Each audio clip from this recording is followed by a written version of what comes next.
Where do deleted files go? Hi everyone, Leo Notenboom here for askleo.com. Here's a question I got recently. Leo, when something is deleted, be it an email, a file, a website, etc., where does it go? Is there some super secret place we don't know about that stores a bazillion deleted items? This is actually another one of those things that so many of us just take for granted, or perhaps even don't even think about too much. But while it's a very basic question, it's also a very valid question. When something is actually deleted, it goes away, nowhere. It's gone. And I get that that can be hard to visualize. What that means is it's time for another silly metaphor. Now, I want to be clear. Sometimes things labeled delete don't delete anything. For example, in Windows File Explorer, when you delete a file, in most cases, that file isn't really deleted, but it's moved to the recycle bin. There are similar concepts in most operating systems, as well as some cloud storage services, as well as email. When you delete an email, it's often simply moved to a recycle bin or a trash folder.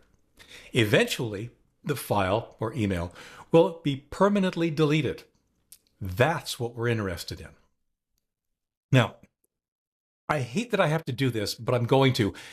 Realize that metaphors are imperfect. And whenever I use a metaphor, which is really just a simulation, usually for the higher level parts of some complicated concept, the pedants come out. These are the folks who will immediately respond to my explanation with all of the edge cases where the metaphor doesn't really cover it. I get it. That's fine. But unless I've made what you consider to be an actual error, then let's not pick the metaphor apart too hard, okay? That could often leave the intended audience, the folks who are trying to understand this, even more confused than when they started. And like I said, this is a silly metaphor anyway. What I want you to do is grab a pencil and a piece of paper.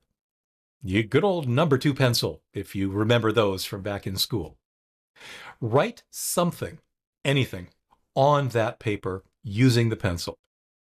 I happen to like the phrase, ask Leo, so that's what I've written. That is our file. What we've written on the paper is equivalent to our file. Now, go grab a good old-fashioned eraser and erase what you just wrote. That's a delete, in a nutshell. What was there before didn't go anywhere. It's just gone. Now, naturally, like I said, that grossly oversimplifies the concept, but what it really is a very good approximation of just where your file went. Nowhere. Now, if we extend that metaphor just a little, we can actually clarify some of the other things you've heard about deleting files on a computer. With a new sheet of paper, what I want you to do is write a title followed by some text. In this case, I've got the original question. My question is my title, and the text is the beginning of the question. For the extension of this metaphor, the title is equivalent to the name of your file, and the text is equivalent to the contents of the file. So what happens when we delete the file? Well, it's roughly equivalent to only erasing the file's name. The data actually remains on the disk. This is what we mean when we say that deleting a file doesn't actually erase the data. This is also why we say that sometimes it is possible to undelete a file. An undelete utility might be able to locate that data and reconstruct the file name. Why sometimes?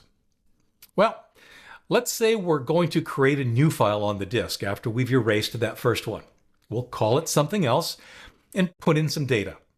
In this example, the title/file name will be new file name, and it'll contain some different text.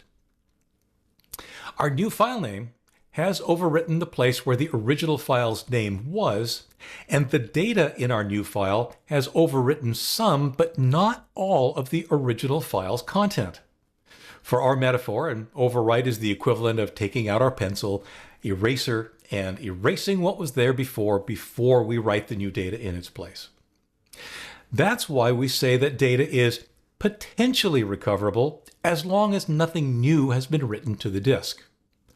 More correctly, the chances of recovering deleted data decrease the more data that is written to that disk after the delete. That more data could potentially overwrite the original.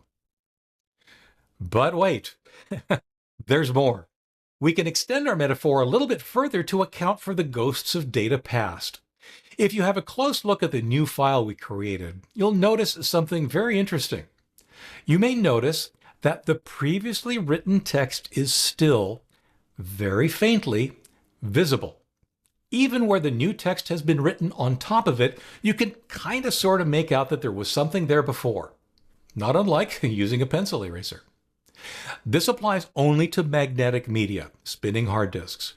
Overwriting information can leave traces of the information that was previously there. This is where advanced forensic data recovery comes into play. Using special tools, usually operating on the physical media removed from the hard drive, it is sometimes possible to analyze the heck out of those ghost images and maybe, just maybe, recover some of what had been written there before. Again, maybe. So what if you wanted to ensure that that wasn't possible? Okay, you overwrite the data multiple times, making a complete jumble of the ghosts that used to be there. A secure delete utility will do this when you use it to delete a file, or a free space wiping utility will do this to an area on the disk that's not currently containing any data. The result is impossible to recover. It's here, by the way, that the metaphor actually breaks down in one frustratingly practical regard.